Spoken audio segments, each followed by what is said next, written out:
So what if the life you built is actually waiting for you to stop building it and just let it happen? Yet be honest, does it feel like you're the only engine keeping your entire world from collapsing? Like you're this frantic cartoon character trying to plug in 10 holes of a dam with only 2 hands? I'm speaking from 30 years in the trenches of pushing and efforting like this. You see, for 20 years, I understood the flow philosophy, intellectually that is, and I would talk about it with clients, and I would even practice what I preached for a while, until I fell back into pushing, and I eventually efforted my way all the way into burnout, and that burnout cost my health a decade. I was so good at striving, I basically won the medal of exhaustion. And look, I'm actually really proud of what I achieved. I'm not here to tell you your success was a mistake. But as I sat in that recovery, I had to ask, surely life is meant to be more of a playground and less of a construction site. So I'm going to suggest something to you. Quit. Now there is a quit paradox, I'll explain, because when I say quit, I can feel all the high achievers hyperventilate. So I'm not suggesting you become a professional couch potato or go live in a cave. But you know, this weird thing is that you can actually love your work and still be efforting in a way that slowly deletes who you are. Quitting isn't about quitting the dream. It's about letting go the strain. Efforting is just the ego trying to secure its survival. It's that voice that says you're only as good as your last productive hour. But being a high achiever is actually not a personality trait. Believe it or not, it's a survival mechanism. And this series is about deconditioning. It's the unlearning the requirement to be so useful, so you can finally reveal the true self underneath, who, by the way, is actually a lot more fun to be around. So how does this work? Well, I say, stop sweating, start sailing. Imagine this.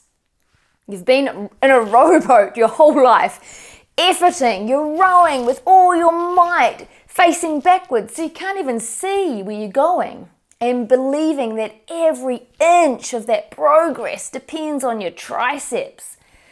It's intense, it's sweaty, and it's completely unnecessary. So this shift is realizing that you're not in a rowboat, you're in a sailboat. And the wind, which is the co-creation, the intuition, and knowing that the universe actually does have your back, is already moving for you.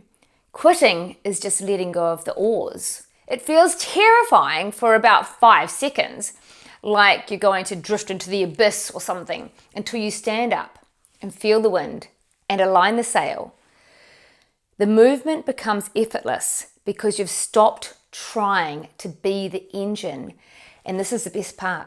You start being the channel, because it's time to meet your true self. Many people think building their best life is like a construction project, adding bricks, titles, achievements, more effort. But your true self is more like a masterpiece already trapped inside a block of marble. Now this is where it gets really good.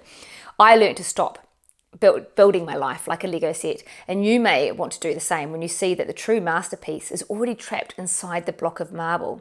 Efforting is like you frantically trying to glue more clay onto the outside so you look productive to the neighbors or to the other people you're maybe trying to impress, but it's actually hiding the art within. It's similar to this. Imagine a muddy pond. When you effort to find a solution, you're like stirring up this pond with a great big stick to see if you can get the mud clearer. But the more you stir with this big stick, the stickier it gets. So clarity isn't something you do, it's something that happens when you take the stick out of the water and let the sediment settle. Pure wisdom is what is left when you stop disturbing the peace. You don't need more exertion.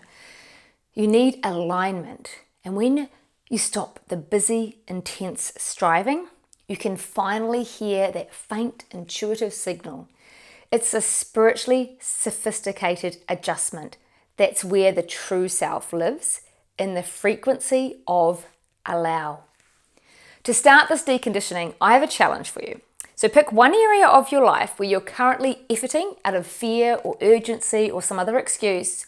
Maybe you're overanalyzing a project or trying to force a conversation. Now for the next 24 hours, I want you to allow it. Do not row, do not stir the pond. Just for one day, take your hands off the controls and see if the world actually stops turning. Spoiler alert, it won't. And it might even start moving faster.